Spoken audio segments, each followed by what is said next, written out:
Good morning, CSL. My name's Jake. I'm the music director, and I'm really excited for today. We have an amazing guest artist who's going to lead us in our opening sing-along with a special guest of her own. Please give it up for Gina, Sala, and Paul Henderson.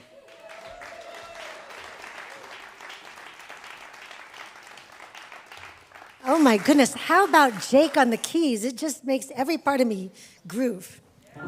Should we let our light shine today? All right.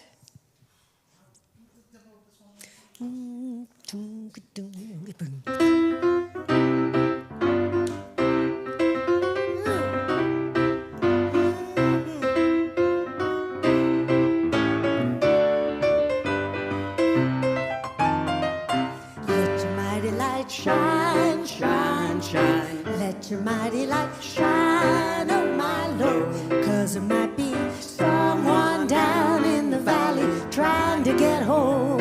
Oh yeah, well it might be me or it might be you. It might be my brother or my sisters too. It may be someone down in the valley trying to get home. Sing with me. Let your mighty light shine, shine, shine. Let your mighty light shine, oh my Lord.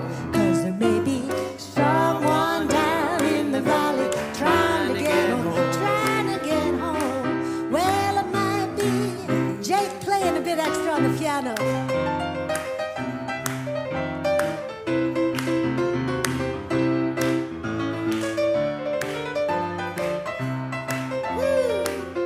Well, it might be you or it might be me. It might be someone from across the sea. Or there may be someone down in the valley trying to get home. Let's rock each other home.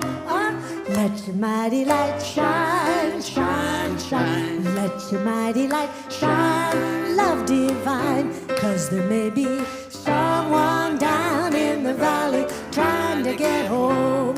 Ooh, well, you know the miracle just might be the kindness flowing through you or me. Yes, there may be someone down in the valley trying to get home, trying to get home. Let your mighty light shine, shine, shine. Let your mighty light shine, love divine. 'Cause there may be someone down in the valley trying to get home. There might be someone down in the valley trying to get home.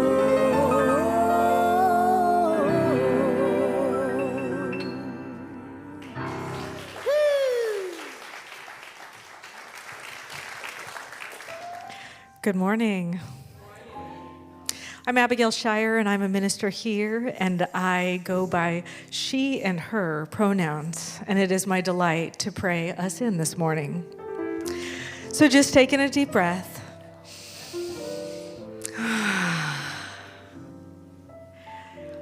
And tune in to that inner light, that emblazoned part of your heart, your soul, your beingness, knowing that that place is exactly where God is, right in the center of our being.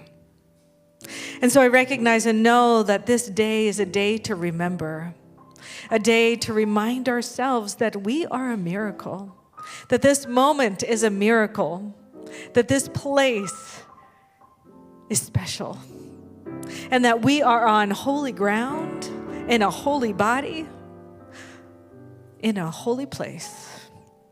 And whether you're here in the sanctuary or all across the world, it is true for each and every one of us here.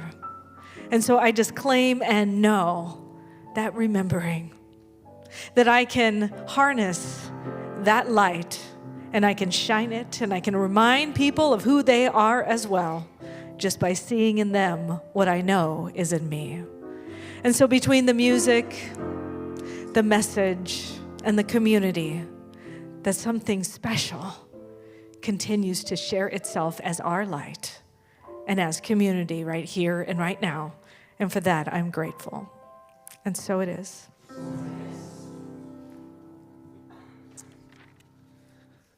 All right, welcome.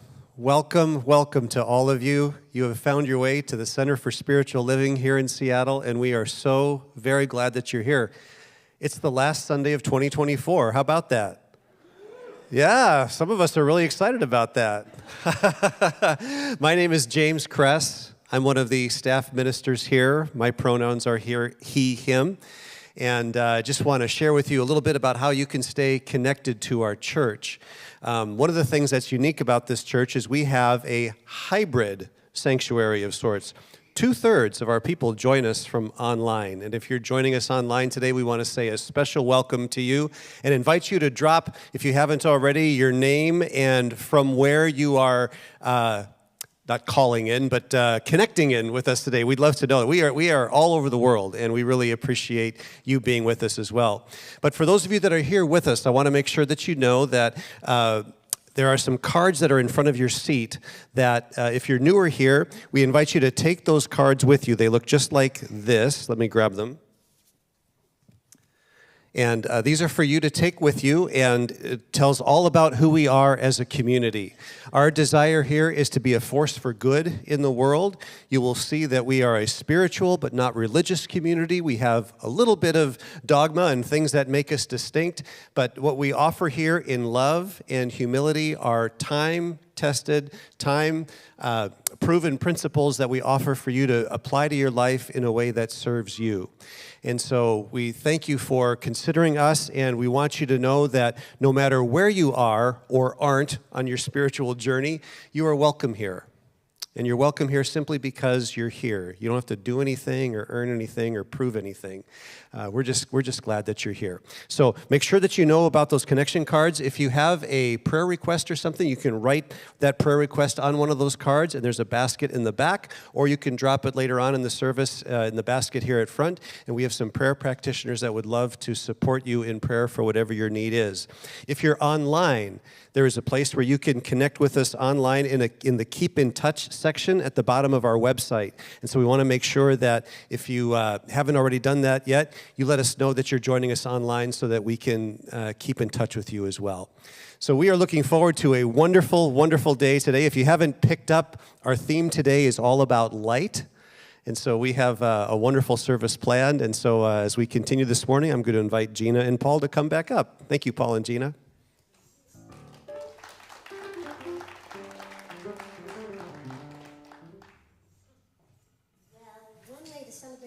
Is the light of creativity, and Paul has just recorded this new song, which he wrote.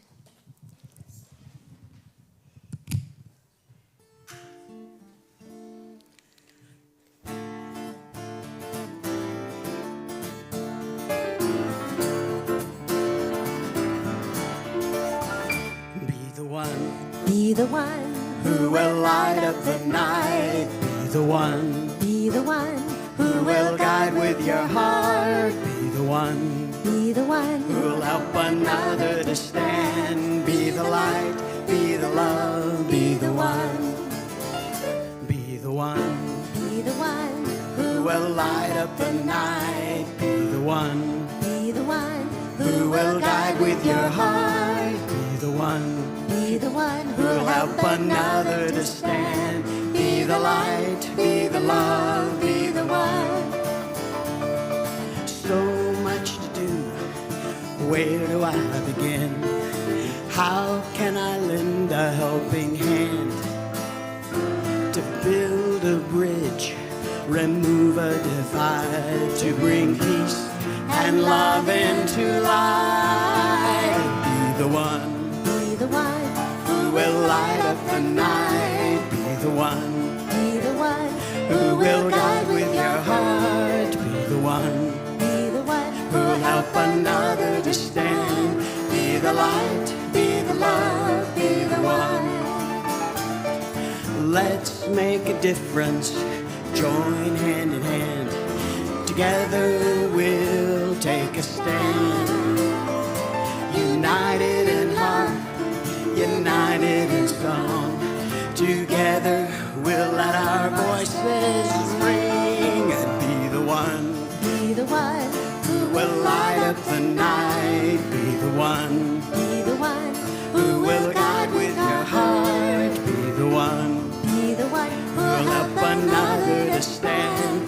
Be the light, be the love, be the one. Let's join together and bring in the light. Let's join together and lift each other up. Let's join together because we are one. And now let's be the ones. Let's be the ones. Be the one Who will light up the night. Be the ones. be the one Who will guide with our heart. Be the one. be the one who'll Help another to stand. Be the light, be the love, be the one.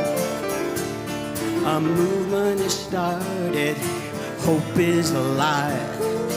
Each day brings more change.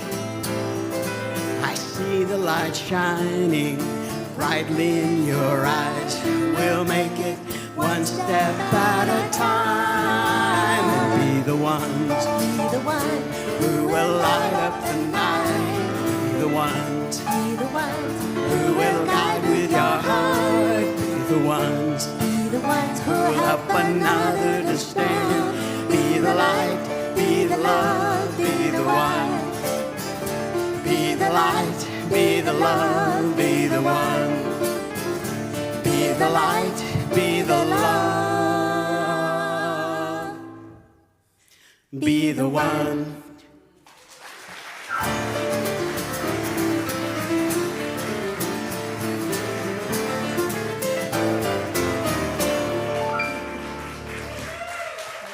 Paul Henderson.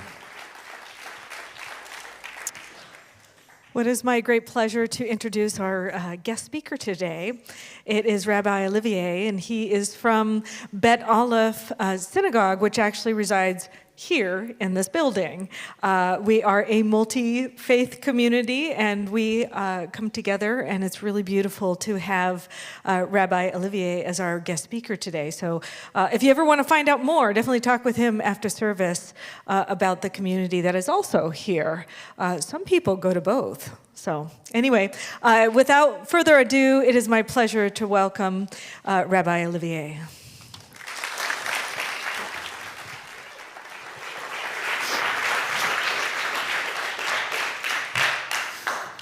Well, good morning, everybody.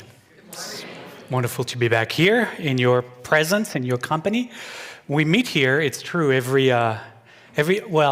first and third Friday of every month, 7 p.m. So the doors are always open. You know where we are. We're right here. So you have no excuse. And please join us. Come in, sit down, and enjoy the evening with us anytime you want. Somebody noticed that picture behind me. I'm going to talk about Chanukah this morning. This is the halfway through our holiday. So Chag Sameach, happy holidays to everyone. We are halfway through ours, and ours started, I don't know if you heard, this year started on December 25th. I'm going to talk about all of this. There's so much here to unpack. We better get started. I'm going to talk to you about Chanukah, and I'm going to order that in 3 different parts. The first part will be about the history of Chanukah. How did the holiday come to be? We always have to look back in history and figure it out. And then, as we do with all of our holidays, how did the historical aspect of Chanukah become a religious aspect? How we transform history into religious practice?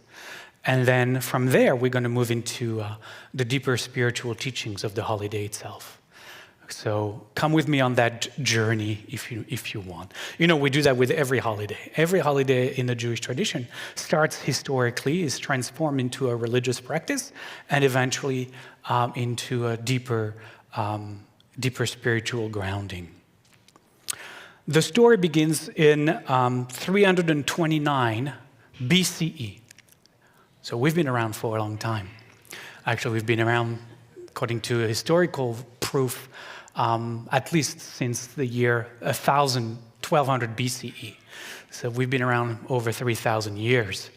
At the time, Alexander the Great came and conquered most of the Mediterranean basin. If you remember from, I don't know, if you studied that in school.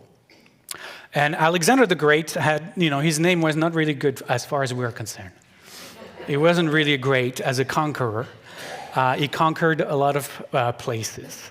What was very unique about the Greek Empire, as it conquered many places around the known world of the time, was that they didn't rule by force.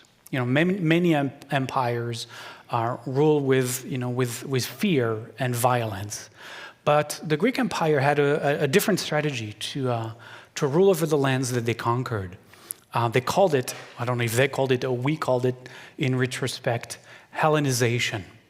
And Hellenization was a very powerful tool to transform the people you conquered into becoming part of your society. It was ruling by assimilation, right? If we assimilate you into us, then you'll become more like us. And so ultimately the same goal is achieved. You will dissolve and disappear and become one of us. Instead of us killing you for it, we'll just invite you in and help you disappear. How lovely, how lovely. So that's what happened. The Greek Empire brought to us, and they ruled over our land for 160 years.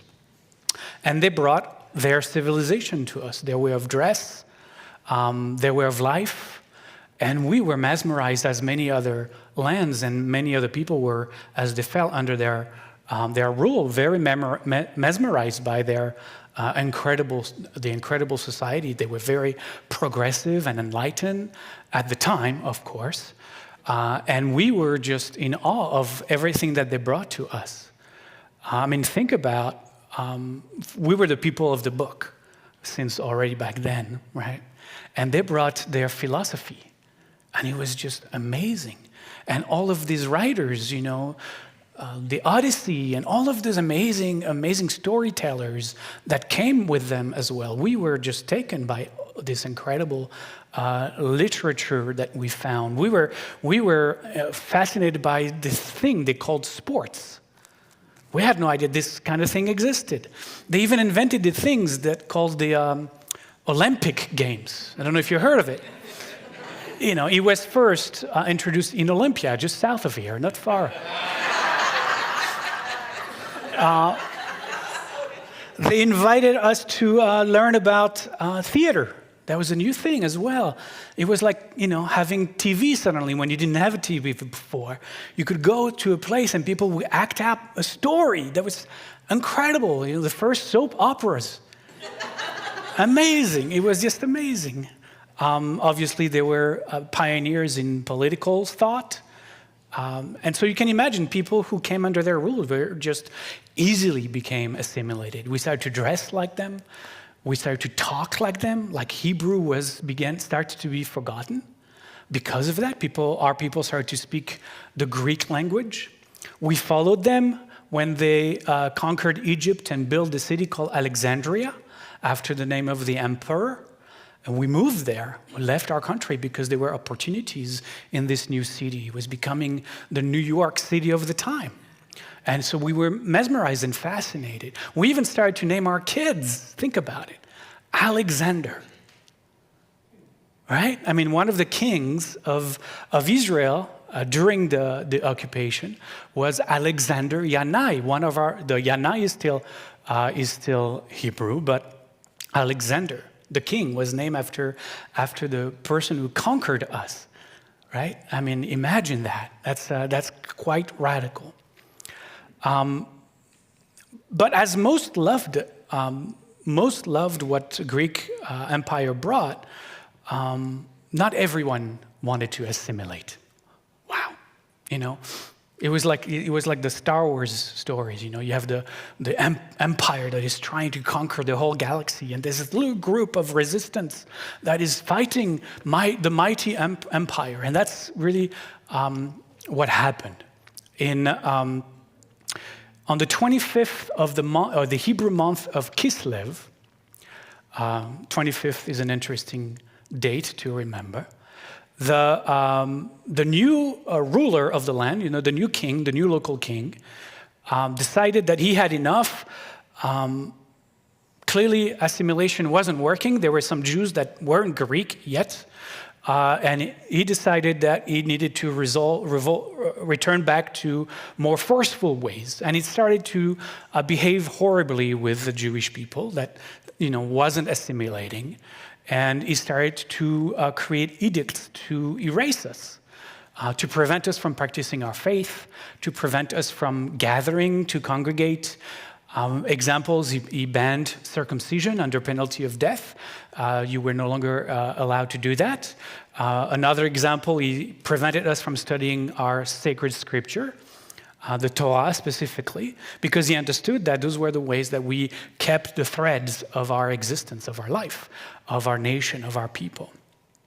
And at some point, that was not enough, so he decided to conquer Jerusalem, conquer the Holy Temple, and erase all Jewish presence from the temple, take down all the great menorah of the temple. This is a carving of the great menorah. This is not the menorah for Chanukah because it only has seven candle holders.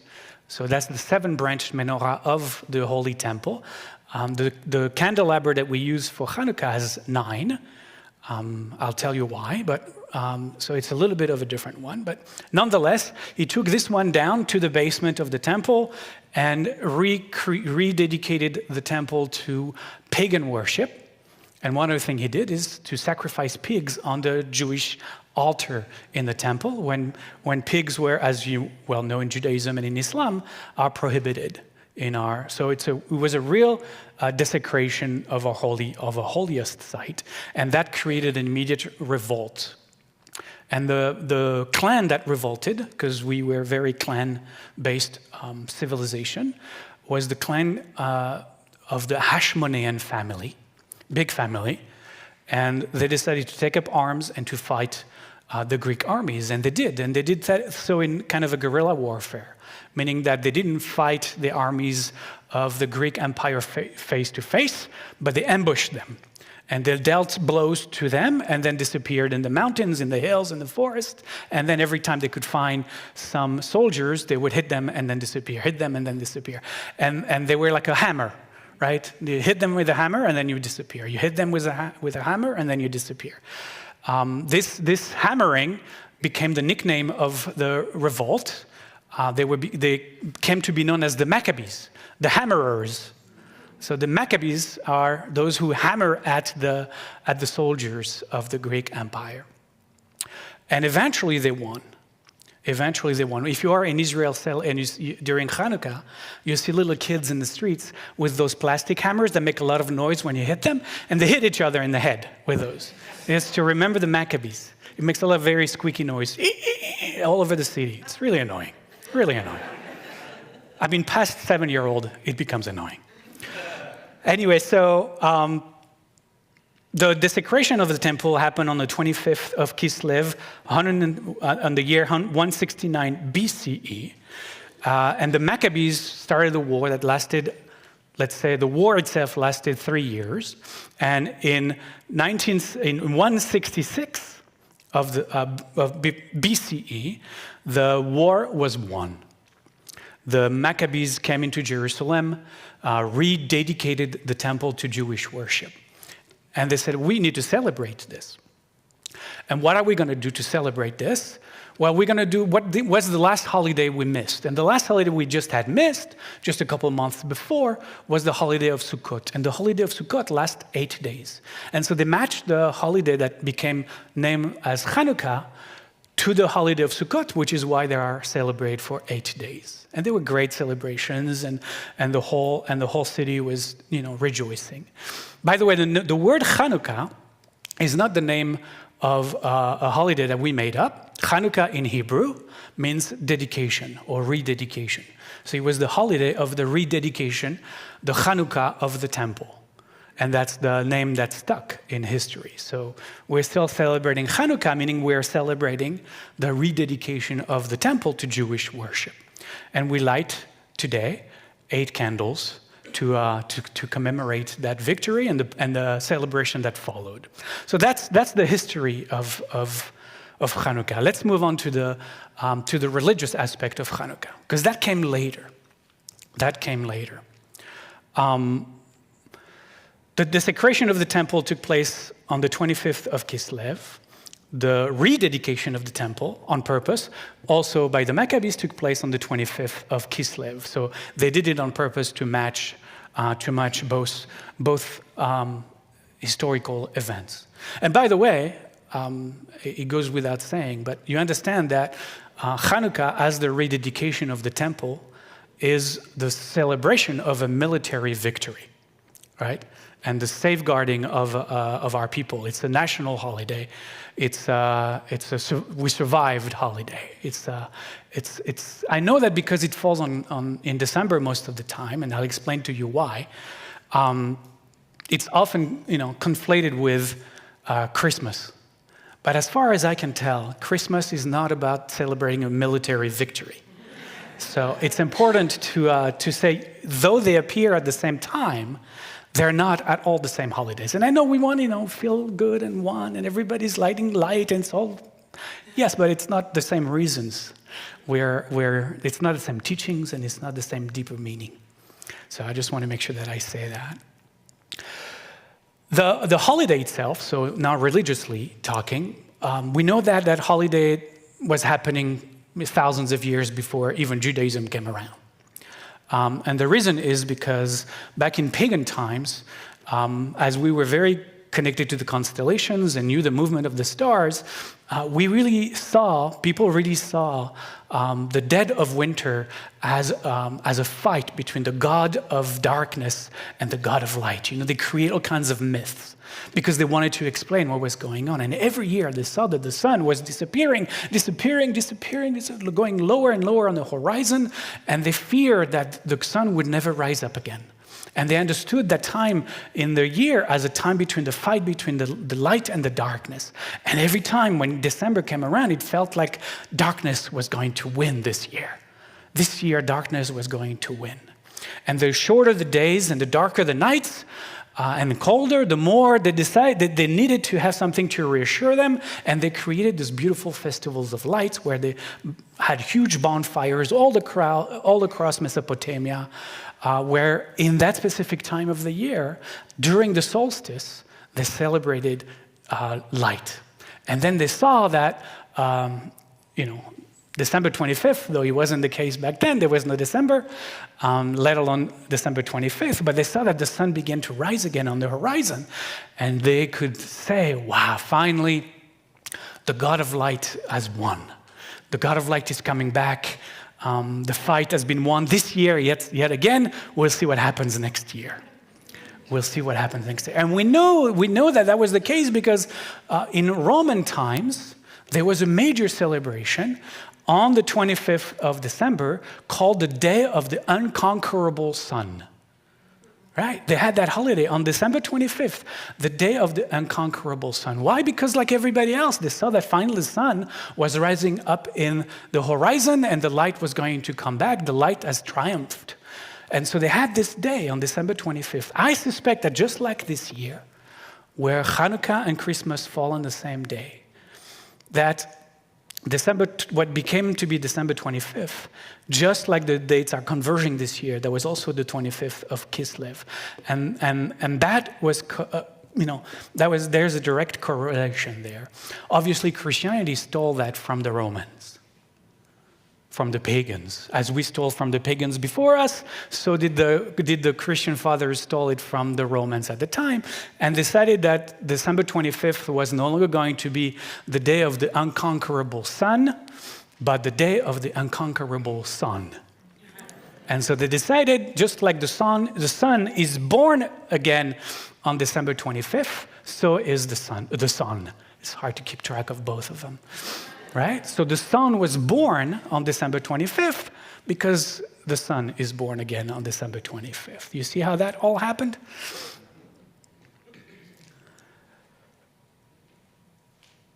So Chanukah came to be a holiday because, again, this is not only the darkest, shortest days, but also the darkest nights. Chanukah always starts when the moon is disappeared also in the sky, and it's at the thinnest that it is. these are the darkest nights in the shortest days, and so we have that holiday that came from those pagan times. But then how did it become a religious holiday? Because it was a Chanukah of a military victory by the Maccabees. And the Maccabees were hated by the rabbis. The rabbis were tasked after the destruction of the temple in 70 CE to rebuild Judaism into a portable religion. Because we used to have a temple, we used to go to Jerusalem, we used to have pilgrimages, but now there was no more temple. The Romans destroyed everything and killed everyone. How are we going to survive, and how is Judaism going to make it outside of the land of Israel? And so for 600-700 years, the rabbis talk among themselves over generations about how to transform Judaism into a portable religion that we could take wherever we go. Because now we were dispersed. We know that 3/4 of the Jews were massacred, crucified, murdered by the Romans. And the 25, the quarter that survived, were sold into slavery throughout the Roman Empire, which is why you see Jews starting to be in Spain, in North Africa, in Rome, in Italy, and in other places that the Roman Empire dispersed. That's how the Jews, moved around, because they were brought there as slaves after the destructions of the temple. And so the rabbis have to recreate Judaism, and they have this book called the Talmud, in which that conversation is written down, and we still have it, and we can read about how they thought about creating Judaism so you can be Jewish in Paris or in Madrid or in Moscow, wherever you went. And that's how Judaism came to be the Judaism we know today. Now, in the Talmud, there is this conversation about the Shabbat candles. We are supposed to light candles on Friday night. And so the rabbis talk about how long they should burn, what they should be made of, what is the kosher way to have Shabbat candles. And in the middle of that, there's one rabbi who said, by the way, guys, what's Chanukah? Now we're already like in the 1st century of the Common Era. And one rabbi is asking all the others, what's Chanukah? As if they shouldn't know what Chanukah is. And this is in the context of, how do we create candles for Shabbat? Because the conversation is about how do we have candles for Chanukah? How do we continue to celebrate Chanukah? But what is Chanukah? Mahi Chanukah. What is Chanukah? And they have this conversation about, how can we make Chanukah a religious celebration? Why? Because the rabbis hated the Maccabees. Why did they hate the Maccabees? Because though the Maccabees won against the Greek Empire, they made two big mistakes. The first mistakes they made is that contrary to historically having a separation of church and state, which we had for 1,000 years in the land of Israel, they decided to take the priesthood and the kingship. They appointed themselves as kings and as high priests, and that was a big no-no. And that created a lot of unraveling and a lot of upset and a lot of little revolts inside the land of Israel against what they saw now, those conquerors that conquered that. Yes, they defeated the Greek Empire, but now they were doing things that were not kosher to do, and so there were revolts against them. And what did they do? Because they saw that they couldn't quench the revolt within, they invited this army that was, in Syria and in Turkey, in Lebanon, just up there. And they said, can you help us? So the kings, the Ashmonean kings, called up from their cell phone Vespasian. There was this guy, Vespasian. How do you say it? Vespasian, whatever.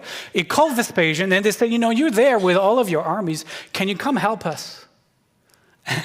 And the Romans you want us to just take over the land without a fight? Sure, we'll do it. That saves us, time and money and effort. And so they waltzed in the land of Israel and conquered everything. And the Romans became the worst dictators and massacres of our people, as I mentioned earlier.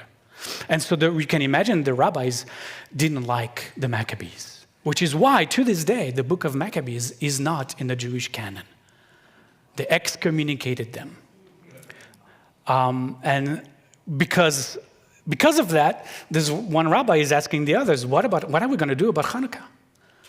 Why is there a question about what are we going to do about Chanukah?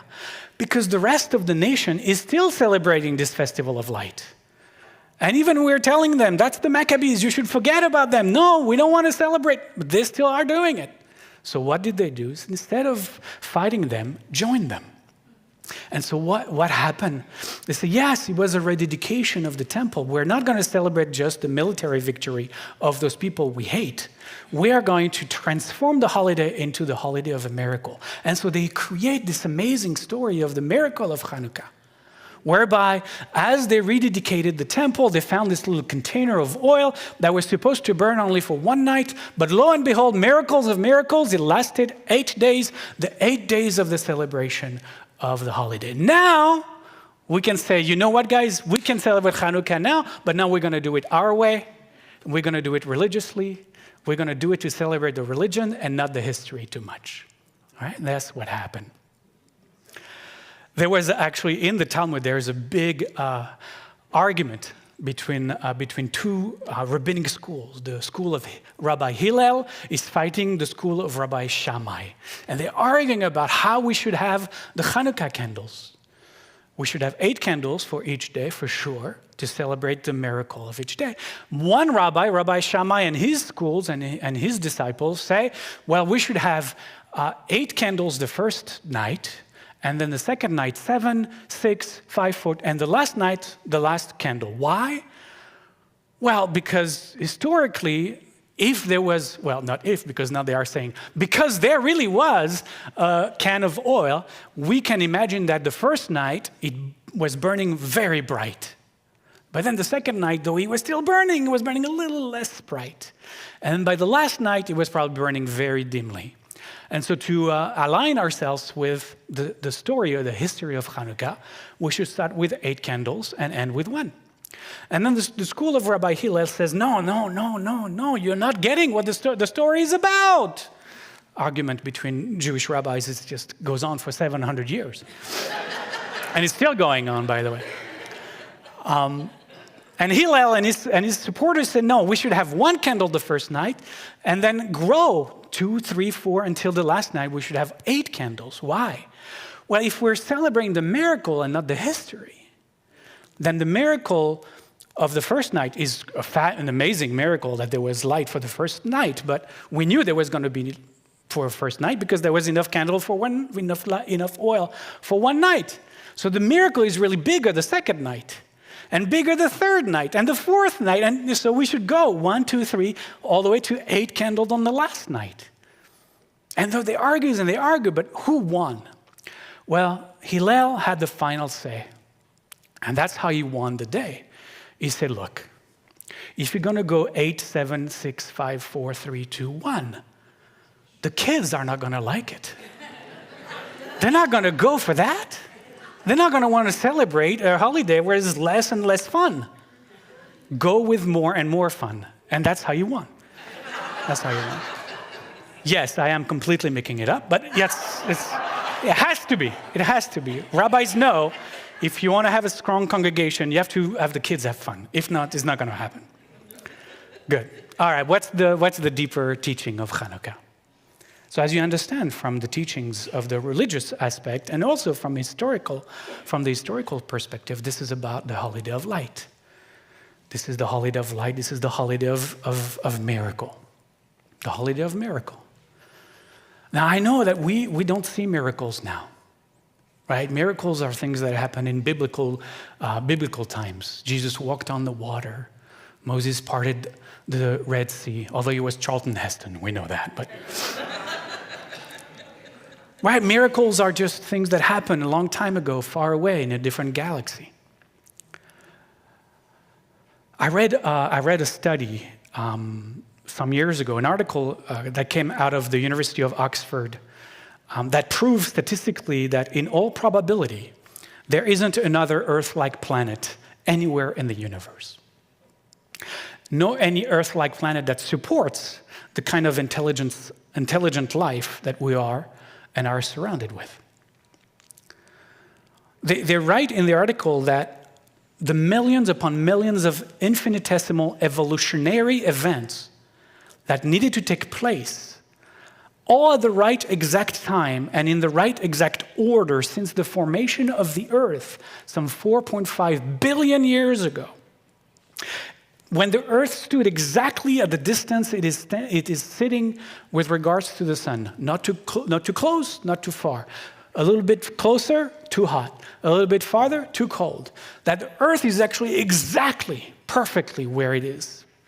And in this perfect orbit around the sun, it makes it all statistically impossible to duplicate. It's just impossible. They point out in the article that it took single-cell organisms, so organisms one cell, more than 1 billion years to advance and become organisms with a nucleus. 1 billion years. And they point that the fact that this single step of evolution alone required more than 1 billion years of undisturbed environmental context. And we know with climate change how things really evolve. But for 1 billion years, the Earth stood exactly in the right atmosphere so that this transformation could happen. 1 billion years. And it's so statistically unlikely that this happened that it's impossible that it could replicate itself anywhere else in the universe. The article concludes that we might be the only intelligent species existing in the entire universe. And our existence statistically is an impossible miracle. Now, I'm going to bring it down from, the great cosmic story that I just told to you and me, and here and now. I don't know your life story. I was born in Lyon, France. I lived on the French Riviera. I was never going to leave France. I lived in France until I graduated from high school, and then I moved to Israel. I was never going to move to Israel. I was a Frenchy French. I moved to Israel for I was an idealist. I lived in Israel for 10 years. I met this woman and eventually married her. She's from a very little known country. I don't know if you heard of it. It's called Minnesota. It's stuck in between Canada and the United States. And she came back home, and I somehow decided to follow her. And from here, we moved to Seattle because her sister, who lived here, just had her 3rd kid and called us for help because they were outnumbered at that point. So we moved to Seattle because of that. And then I met this Rabbi Ted Falcon. There was no reason for me to do that. And yet I met this rabbi, and then I became a member of his community. And I know you know Rabbi Ted. And here I am, standing in front of you on a Sunday morning. A rabbi giving this talk. That would have never happened. Me, for being a rabbi, living in America, speaking English more or less,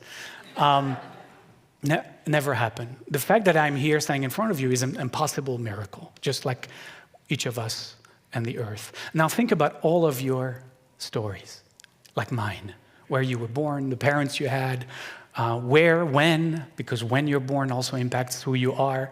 All the life twists and turns that you faced and all the detours that you took, the decision you made, the decision that other people made for you that shifted your trajectory.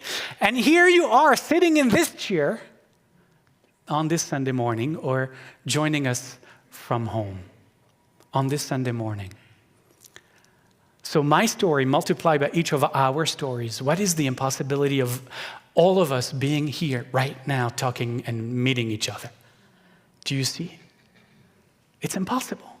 It's an impossible miracle. Every single moment of your life is an impossible miracle. That you met the people you met, that you married the people you married. Come on! It's impossible. And here we are, unaware of the miracle of now. On Chanukah, we light our candles, 8 candles, but there's a teaching also in the Talmud that says that the light of a candle is the soul of a man, of a person. The light of a candle is the soul of a person. And we forget that. We forget. We are so, busy with the candles. We don't make sure the candles are put right and kindled in the right way, and we miss the underlying teaching. That the light we're kindling, anytime we kindle light, is a rekindling of our soul, of the inner being that we are. We get so wrapped up in the form that we forget the essence.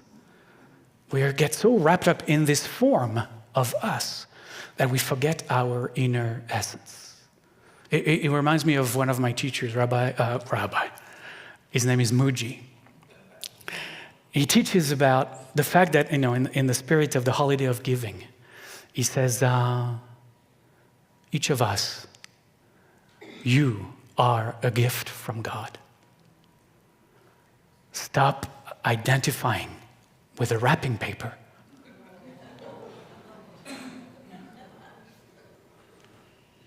And so that's what this holiday is really for, to rekindle the light of our inner essence every day, and to remember that we are rekindling our soul, that we are bringing our soul back to the front, that we are communing with our inner self, inner being. We are a gift from God. Let's unpack it together. Amen.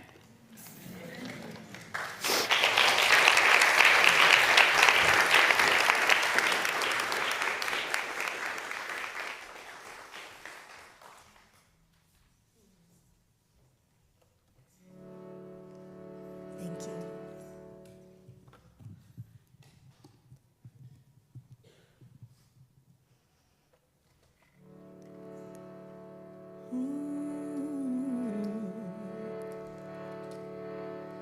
Throughout all time, throughout the world, we celebrate the growing light. Miracle of miracles that guide us through the night. So many ways. Now I'm running across the water,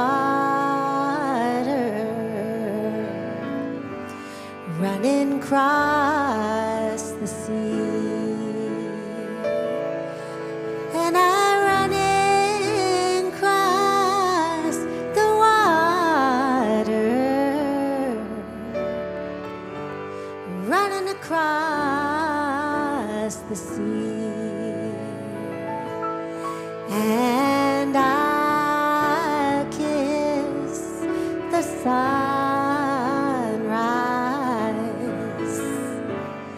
as it colors me. Yeah, and I'll taste the sunset as it covers me.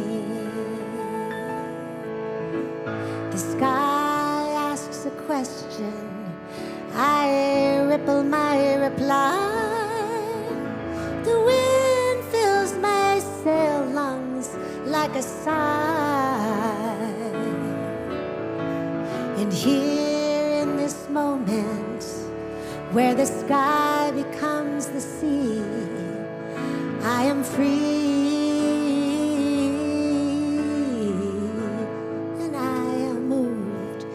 Now I'm running across the water. I am running across the sea,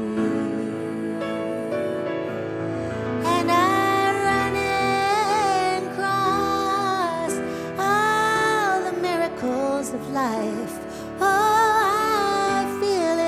I feel it bodily. And I'll taste the sunrise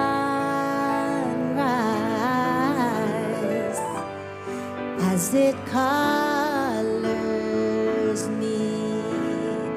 Yeah, and I'll kiss the beautiful sunset as it covers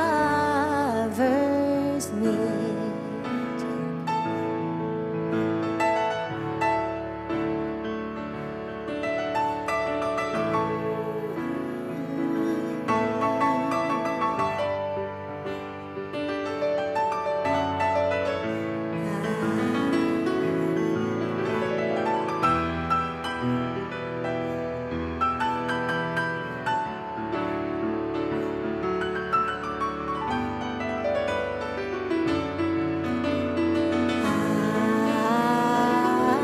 center of light.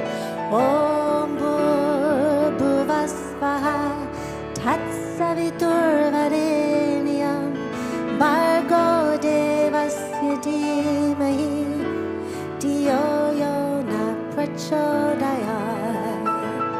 Om Shanti, Salam, Shalom, peace to you and me. Oh, miracle, you and me. Now I'm running across the water. I'm running across the sea. Ah, what are the miracles I am running across? Miracle, a miracle. Open up our eyes to see. Oh, running across. Ooh, all the obstacles, the ignorance, the blindness. Letting love make us free. Oh, miracle of miracles. Oh, thanks and praise. We are running across the sea. Ooh, running across, breathing across the veil of separation between you and me. Om Bhuvasvaha Tatsavitur Varenyam Bhargo Devasya Dhimahi Prachodayat. Om Salam Shalom Shanti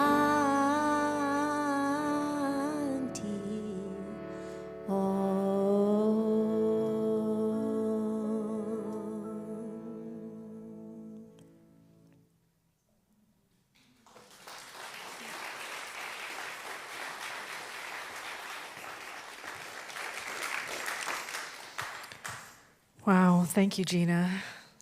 And you have merchandise for sale too? So stop by her table so you can take that beautiful music home with you.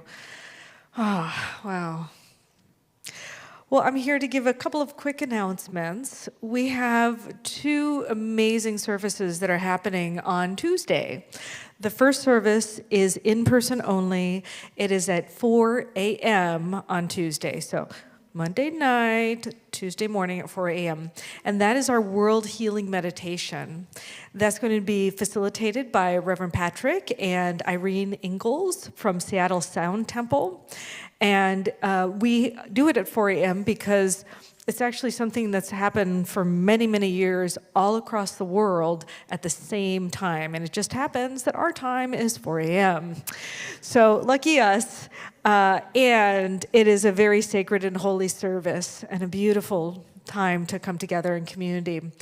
So come to that and then go home, take a nap, and then on that evening, New Year's Eve service, we're going to be ringing in the new year at 7 p.m. And Kathy Ann's going to help you set some intentions for 2025. And that is our hybrid experience, so you can certainly join us, those of you who are online. And we'd love to have you. And we have Jake and Hava doing the music, so that's going to be a really good evening. We do have childcare available from kindergarten to 5th grade, so if you want to bring kids or grandkids, please do. We'd love to have you. We also have 2 classes that I want to feature right now. One is mental equivalence, that's done by Reverend Jerry.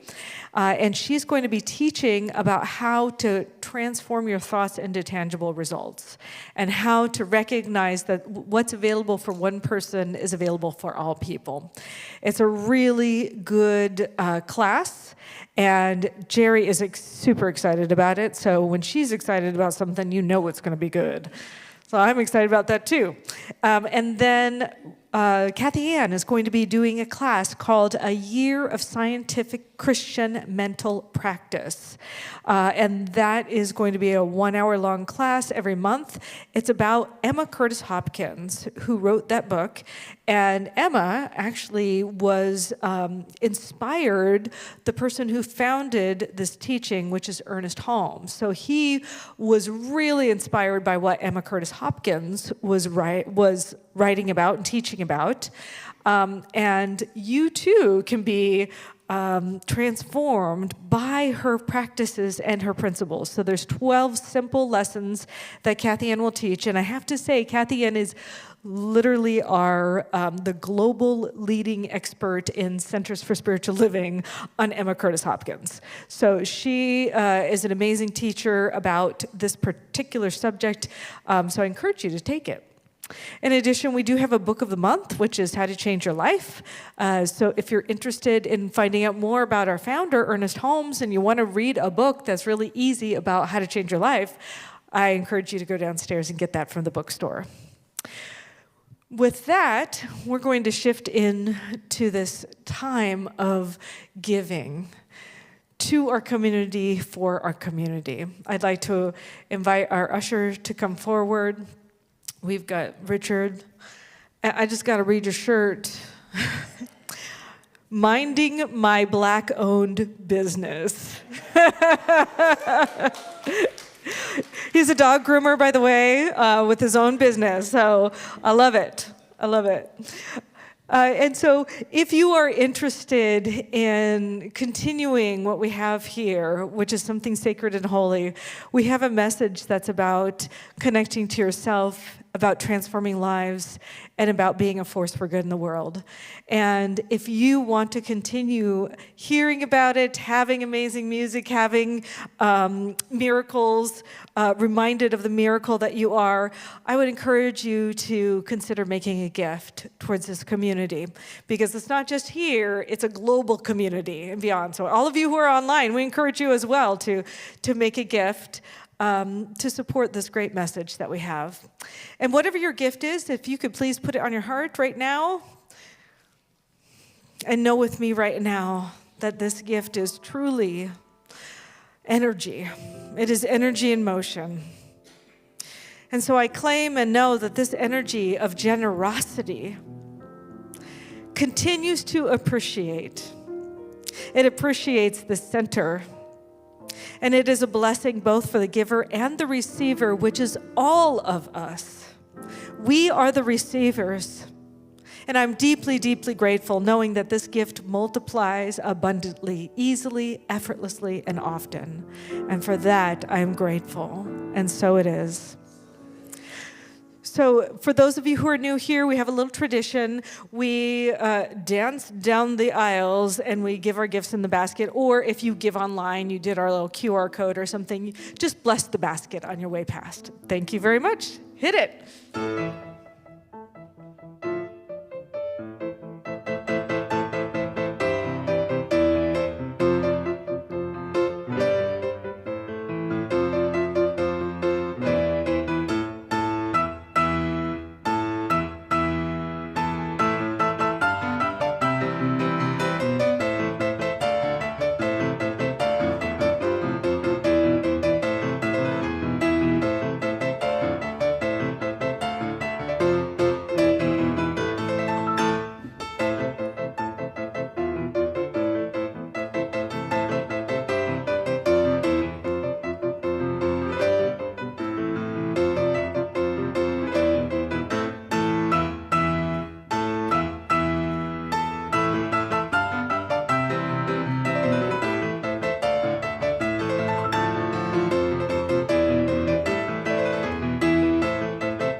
I'm Sylvia Rose, and I want to say first, for those of us who would like more prayer, there will be a prayer circle led by our lovely practitioner, Sean, and online there will also be virtual prayer support. So I believe there's a link or something there, and you can also find a link on our site.